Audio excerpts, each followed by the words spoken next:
Si ayer conocíamos los presupuestos del Ayuntamiento para 2024, hoy vamos a hacer lo propio con los de la Junta de Andalucía que acaban de ser presentados. Vamos a conocer las partidas que se van a destinar a la localidad. Lo vamos a hacer con la delegada del Gobierno de la Junta de Andalucía, Patricia Navarro. ¿Qué tal? Muy buenas, bienvenida. Hola, muchas gracias. Patricia, vamos a ir desgranando, vamos a conocer cuáles son las inversiones más destacadas que se van a destacar para el próximo año, para 2024. Bueno, pues en un presupuesto que ha crecido desde 2019 4 veces por aquello que se previó en el año 19, el primer año en el que Juanma Moreno fue presidente de la Junta de Andalucía. El papel que en estos presupuestos tiene con ese incremento Marbella, pues evidentemente es exponencial, ¿no? Marbella es una de las ciudades más dinámicas, más pujantes y con mayor también generación de empleo y riqueza, con lo que ello también supone de recaudación por parte de las administraciones públicas y, por tanto, pues a la hora de invertir en una ciudad como esta hay que tener todo eso en cuenta. Por eso Marbella, desde el principio de este gobierno, siempre ha estado pues, en el corazón de los presupuestos para la provincia de Málaga y en el corazón de los presupuestos para toda Andalucía. En este caso, un año en el que ya tenemos una experiencia dilatada de inversiones que se han ido ejecutando y que, sin tenerlas en cuenta, como por ejemplo la del hospital, que son más de 85 millones de euros, sumándole también los 12 que hubo que poner nada más iniciar precisamente para rescindir y liquidar el contrato con la empresa adjudicataria, sin contar la Ciudad de la Justicia, otra de las grandes inversiones que tiene prevista la Junta de Andalucía en colaboración con el Ayuntamiento, sin contar la gran autovía del Agua, que aquí tiene un tramo importante que va a compartir también con Fuengirola y con Mija, pero que tiene pues solo ese tramo una inversión de más de 80 millones de euros. Sin contar todo eso, porque son grandes inversiones que tienen diferentes anualidades, en el presupuesto de este año 2024 se incorporan partidas por un valor de más de 30 millones de euros para Marbella, donde están pues desde la finalización de las obras del Instituto de las Chapas, bueno, pues nuevos centros también y ampliaciones de centros educativos, como por ejemplo el de José Banús, que es una infraestructura importante a la que se le va a destinar 1,8 millones de euros y está la actuación programada también, pero también, evidentemente, y como no puede ser de otra manera, la planta de infraestructuras de atención primaria, donde yo tengo que decir con mucha satisfacción que no podemos contar con un ayuntamiento más colaborador que el de Marbella para poder abordar la mejora y ampliación de los centros de salud y consultorio de la ciudad. Estamos inmersos en una ampliación, por ejemplo, de las urgencias del Centro de Salud de Albariza, que gracias al Ayuntamiento de Marbella lo vamos a poder acometer. Estamos también en remodelación de infraestructura en Ricardo Soriano y también en Nueva Andalucía, precisamente donde vamos a poder poner en marcha nuevos centros de salud por la colaboración del Ayuntamiento de Marbella.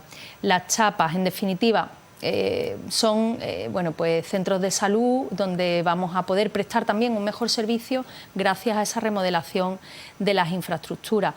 Pero podemos hablar también de la movilidad, que es algo que también preocupa a todos los vecinos de Marbella y también al Ayuntamiento, y por eso su alcaldesa es muy reivindicativa con la Junta de Andalucía en este sentido, con toda la razón. Ahí tenemos también actuaciones previstas de la Ronda San Pedro, que hemos estado mejorando toda esa conexión con la serranía. Sabemos que muchos ciudadanos viven aquí, pero van los fines de semana. El turismo, que también viene, complementa perfectamente con la oferta turística que tiene Ronda, vecinos de Ronda que trabajan diariamente aquí, y esa carretera es fundamental tenerla en perfecto estado de revista, la 397. Luego también hay otro centro neurálgico ahora mismo de, bueno, polo también de atracción, de negocio, de generación también de nuevas iniciativas empresariales, como es Coín, que está conectada por una carretera autonómica, la A355, que en este verano hemos registrado, como en el conjunto de España, un incremento importante de siniestros. Y también se va a mejorar mediante un estudio, se va a intentar ver cuál es el problema y se va a intentar mejorar también la seguridad vial de esta carretera. Pero la que estamos esperando también finalizar la obra es la carretera de Istán, con 4,2 millones de euros y que también se incorpora con esa finalización de obras que tenemos previstas bueno, pues en estos presupuestos. El intercambiador de San Pedro, por ejemplo, tan importante para impulsar también el uso del transporte público y tener esa intermodalidad a la que aspiran todas las grandes ciudades, como es el caso también de Marbella.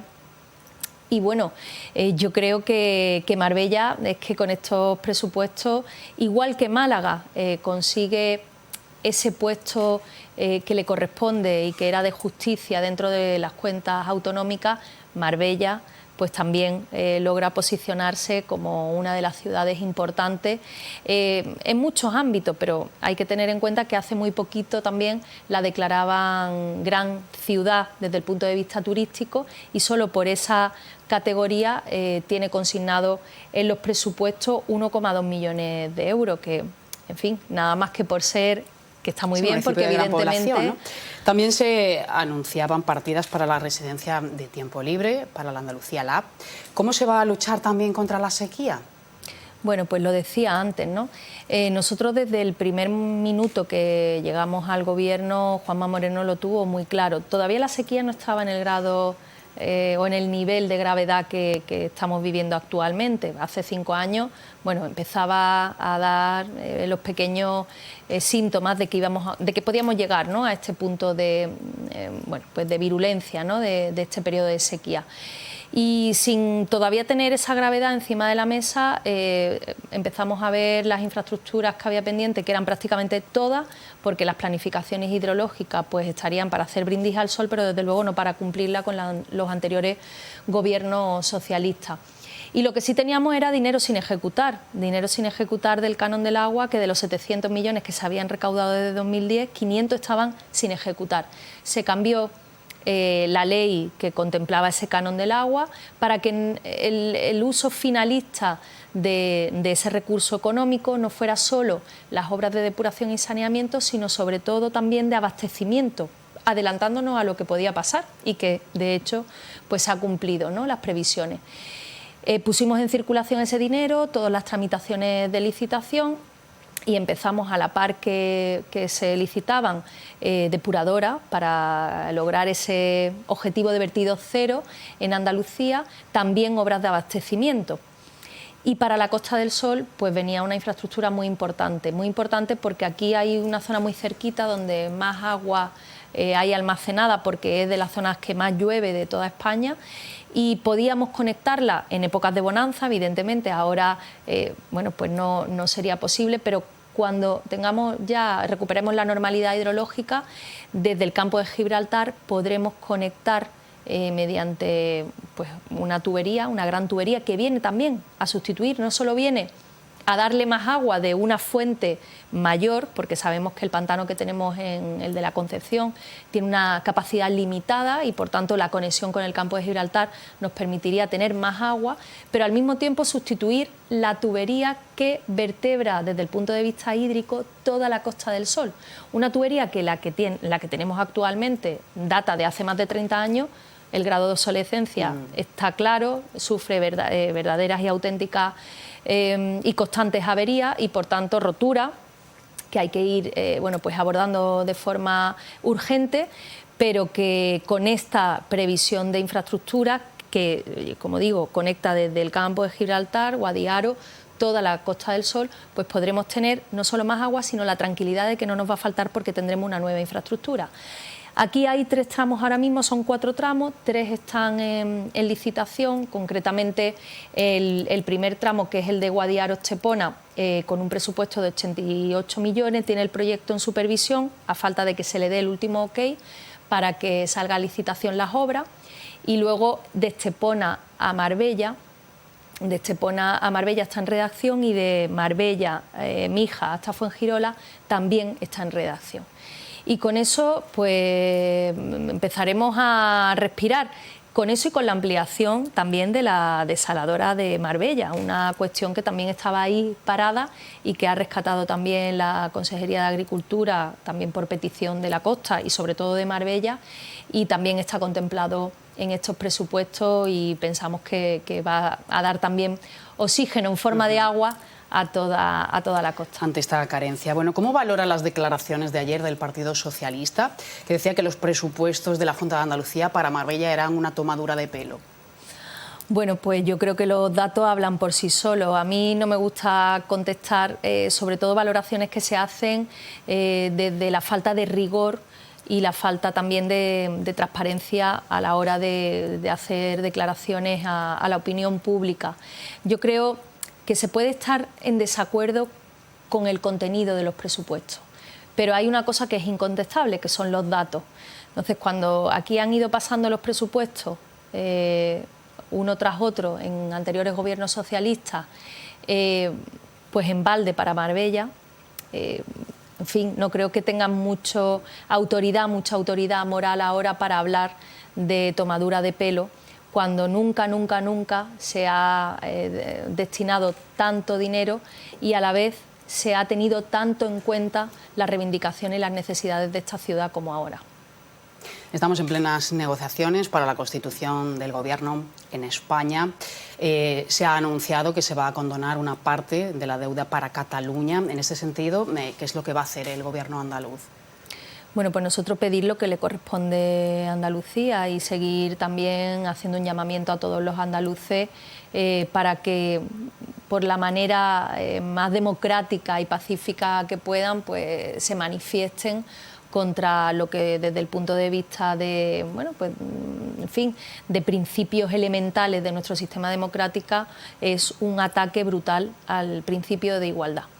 Nosotros no podemos estar en contra de que se condone por parte del Gobierno central parte de la deuda que tienen las comunidades autónomas. En cierta manera sería una forma de compensar la infrafinanciación a la que tienen sometida a comunidades autónomas como por ejemplo Andalucía. Aquí nos están faltando, para que nos hagamos una idea, todos los años 1.000 millones de euros de la financiación que el Gobierno central pasa a las comunidades autónomas para su propio presupuesto.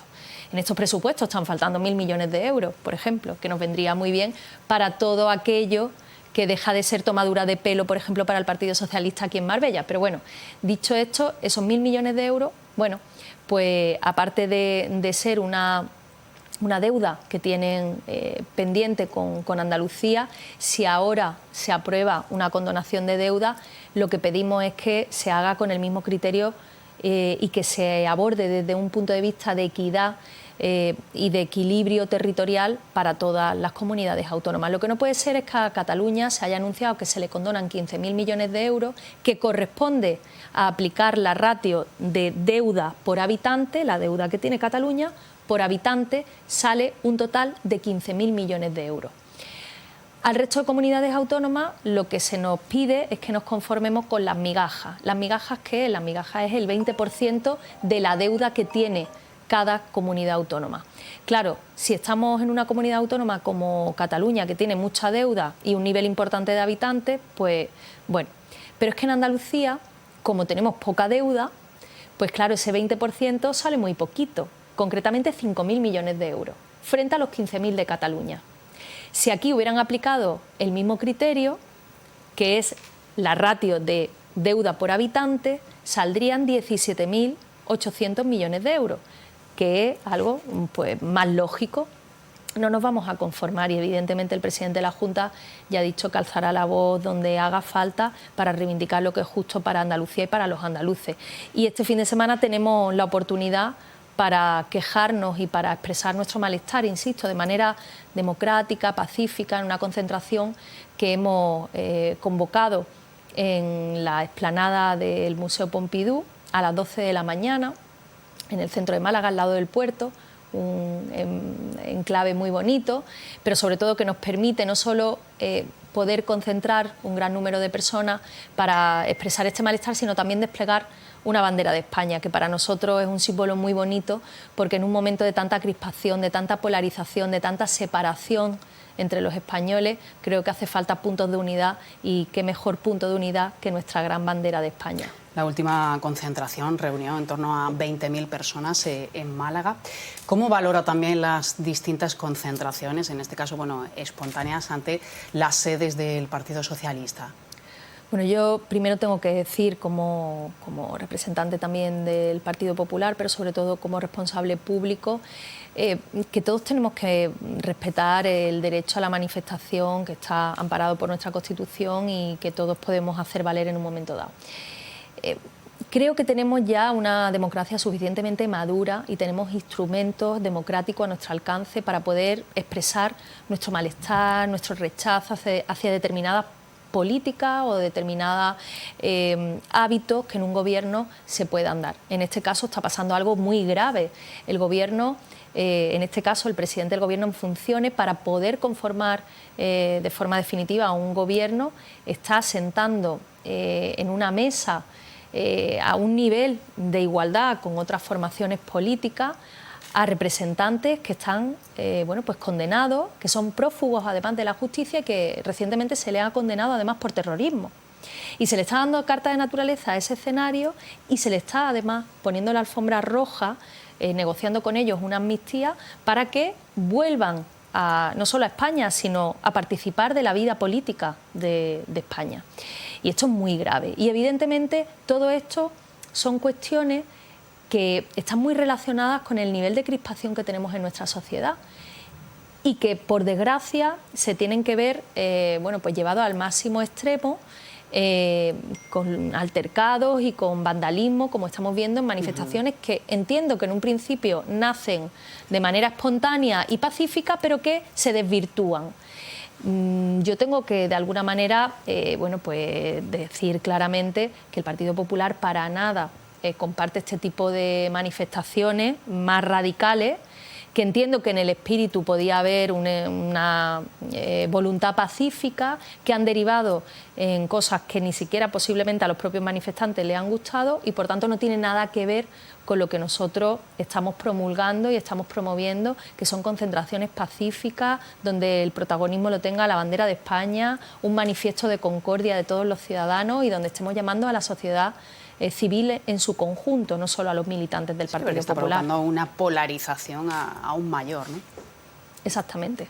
Yo creo que precisamente el establecer pues esa diferencia entre los buenos y los malos, entre pues aquellos que se han saltado la justicia y que tienen un sillón privilegiado en la mesa de la Moncloa para poder negociar esa investidura, el que tengan recursos adicionales que no tenemos otros territorios, el que puedan contar con infraestructuras también de movilidad tan necesarias que sería aquí. Fíjense, le acaban de ceder también las competencias en la gestión de su cercanía.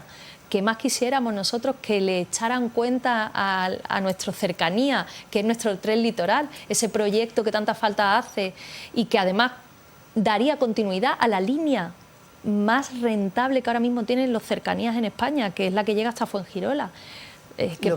¿Lo veremos en algún momento, el tren litoral? Pues yo le tengo que decir que en la medida que dependa del Partido Popular, lo veremos. Nosotros vamos a seguir insistiendo, es una de las reivindicaciones a las que no renunciamos. La Costa del Sol, incluso el campo de Gibraltar, merecen ya como una zona absolutamente pujante, de dinamismo económico como no hay otro igual en Andalucía. Necesita de un medio de transporte sostenible, alternativo al tráfico rodado que tenemos, pues, y que además está colapsando ya nuestras carreteras. Y necesitamos un gran medio de transporte con gran capacidad para poder competir con el vehículo privado, y para eso pues estaremos las instituciones del Partido Popular pidiendo y exigiendo al Gobierno de España que lo tengan en consideración, y luego hablaremos de la colaboración institucional que haga falta. Pero claro, son infraestructuras que dependen del Gobierno de España y por tanto a ellos hay que seguir pidiéndole. El Palacio de la Justicia ya está también más cerca, ¿no? Sí.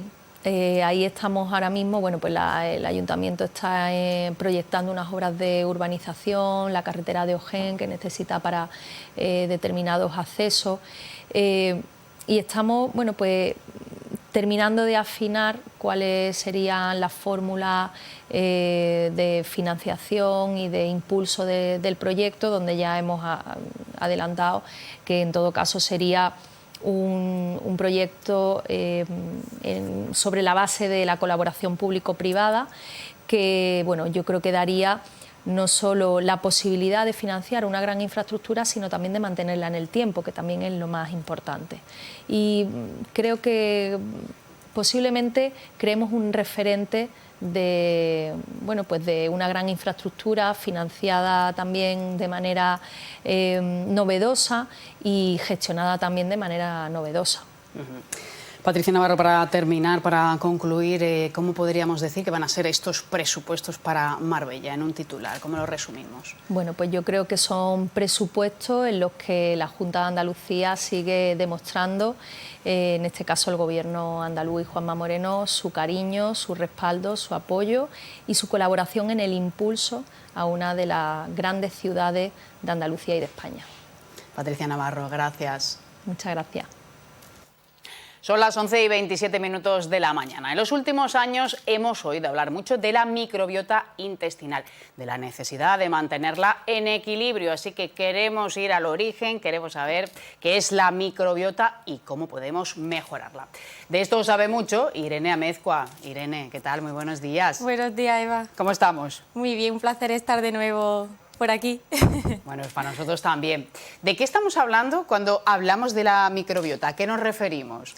La microbiota, o sea, como tal por definición, son bacterias, virus, parásitos, protozoos o hongos que habitan en nuestro intestino de forma viva, ¿no? O sea, son microorganismos vivos, de los cuales va a depender muchas funciones de nuestro organismo. Igual que cuando nos referimos quizá al término de disbiosis, ¿no? Que actualmente sí que lo oímos bastante, ¿no? Nos referimos a ese desequilibrio de estas bacterias, ¿no? Que no necesariamente, que esto sí que es importante destacarlo, porque no necesariamente tienen por qué ser, cuando nos referimos a disbiosis, como un desequilibrio de bacterias malas, sino pueden ser bacterias beneficiosas que han crecido en exceso y que están generando cierto desequilibrio a nivel intestinal, como bueno, un tema bastante frecuente, ¿no? Hoy en día, como es el sobrecrecimiento bacteriano, ¿no? El SIBO del cual estamos continuamente... Esto merece un capítulo además larguísimo, hay muchísimas personas al final afectadas por el SIBO. Totalmente, o sea, y son realmente bacterias buenas que forman parte del intestino delgado, que debido a una serie de hábitos pues han proliferado, han crecido, han fermentado y son, o sea, lo que da lugar a esos síntomas como gases, distensión abdominal. Y lo que comentaba en un principio, ¿no? O sea, como definición, no son bacterias malas necesariamente. Claro, y bacterias que pasan de un intestino a otro, ¿no? Totalmente. ¿Por qué decimos que la microbiota, que el intestino es nuestro segundo cerebro? ¿Tanta importancia tiene al final en nuestro estado de salud?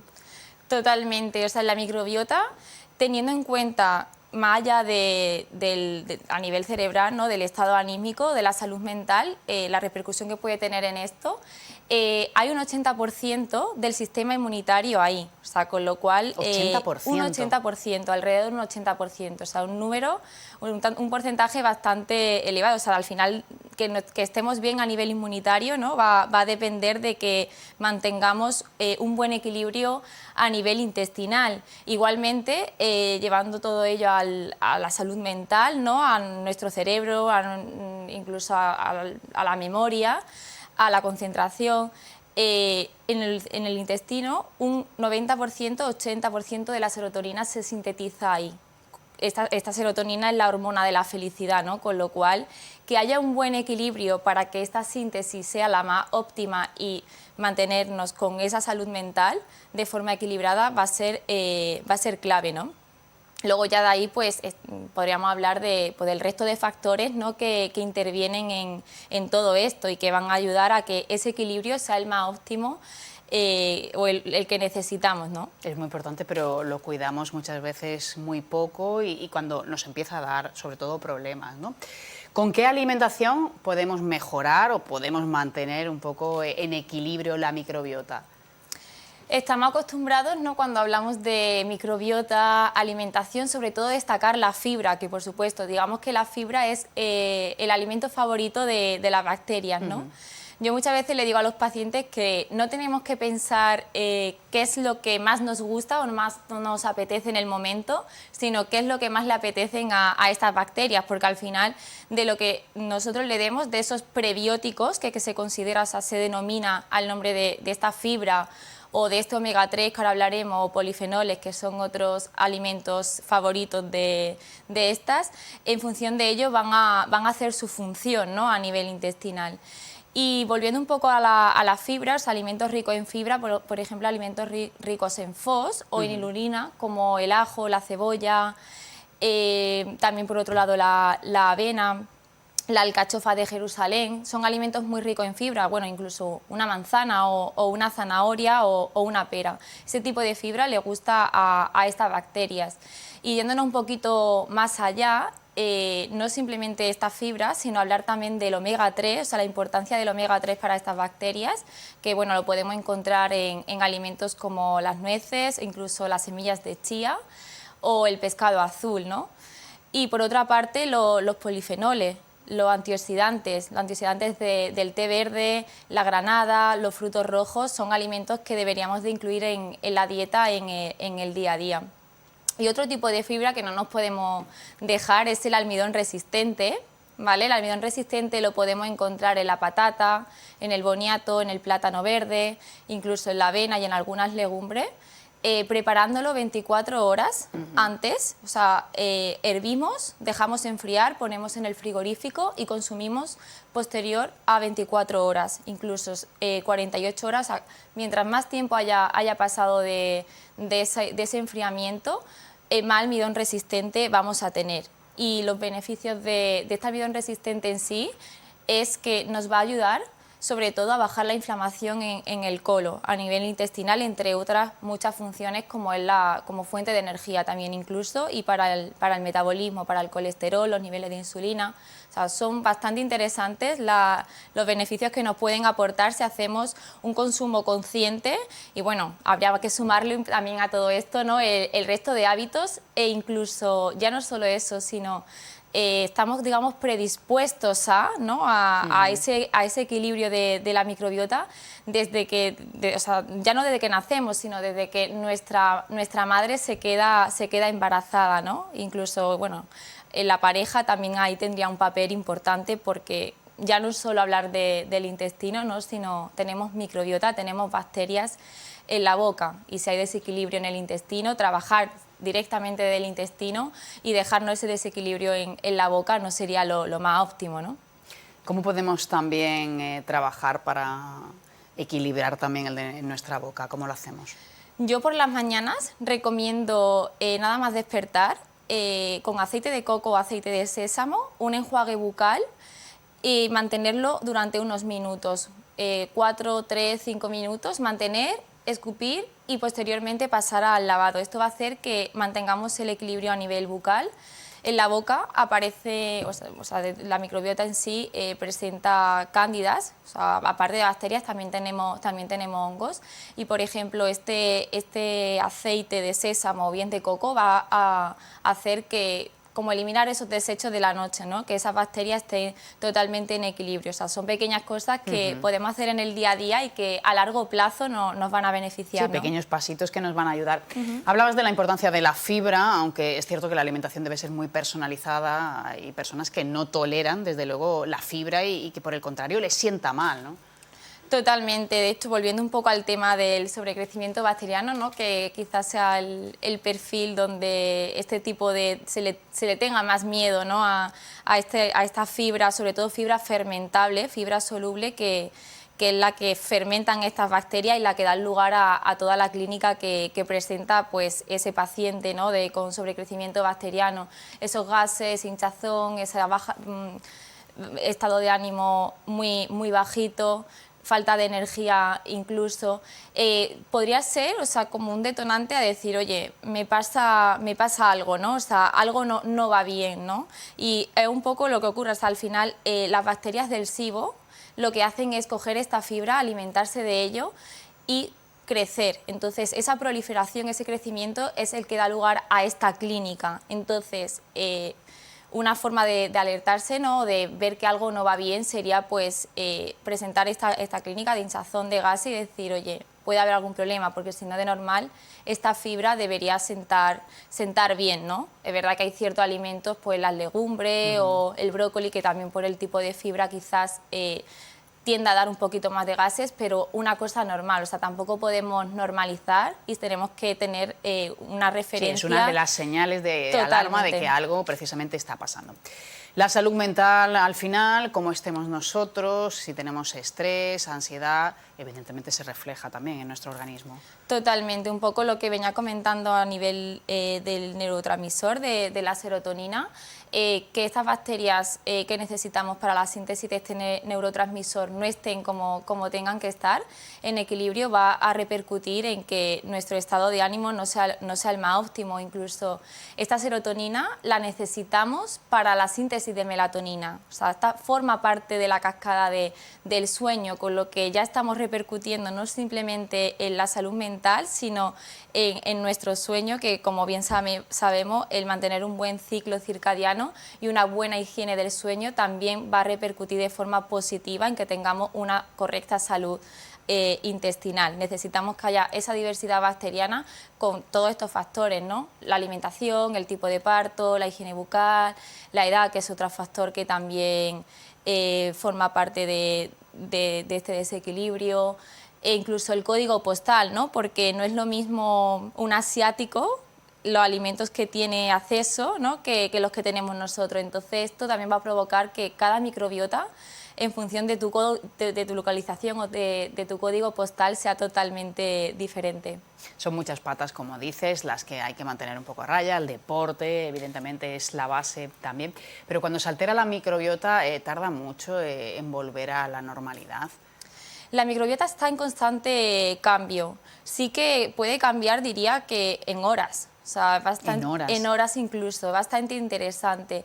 Como yo digo, siempre hay que mantener un equilibrio, o sea, porque un día, por ciertos motivos, no acabamos bien, pero bueno, si podemos hacer actividad física, tenemos una buena higiene del sueño, o sea, son pequeñas cosas que vamos a ir cultivando a lo largo de los días. O sea, no podemos hacer todo perfecto una semana y el resto nada, porque ahí ya estás generando pues este desequilibrio que va a repercutir lógicamente en que la salud hormonal, la salud mental, el sistema inmunitario, incluso a nivel metabólico, nos puede repercutir en la pérdida de peso. Se ha visto que una bacteria beneficiosa de las que forma la capa de moco, donde se encuentra el sistema inmunitario, en este tipo de paciente que presenta alteración a nivel de insulina o que le cuesta perder peso, un paciente con un perfil de obesidad, de sobrepeso, tiende a tener esta bacteria bajita, ¿vale? Y esta bacteria se alimenta de antioxidantes sobre todo, y con lo que le cuesta mucho más conseguir ese objetivo o esa meta de peso que necesita. O sea, es bastante interesante el hacer pequeñas cosas, pequeños cambios y sobre todo individualizar. O sea, porque cada uno tenemos nuestro propio reloj biológico, que luego está el cerebro el que mande, ¿no? el gran reloj biológico, pero tenemos que intentar sociabilizar, la familia, el trabajo, sería lo ideal, ¿no? En torno a todo esto, porque al final todo va a lo mismo, todo va a la microbiota, a que no haya inflamación, a que el organismo sea capaz de resolver estas pequeñas inflamaciones y a largo plazo no tengamos ningún problema de salud, sino con esas pequeñas cosas prevenir, ¿no? que en realidad es de lo que se trata. Bueno, son muchas cosas, hay que tratar de hacerlas poco a poco, evidentemente no se puede de manera drástica de un día para otro cambiar nuestros hábitos, pero es necesario que vayamos poco a poco incorporando pues, todos estos aspectos para tener esta salud al final de nuestro segundo cerebro, como dicen. Pues Irene, muchísimas gracias. Un placer, Eva. Gracias, hasta la próxima. Hasta la próxima. Bueno, pues con estos consejos nos vamos a ir unos minutitos a publicidad y seguimos. Hasta ahora.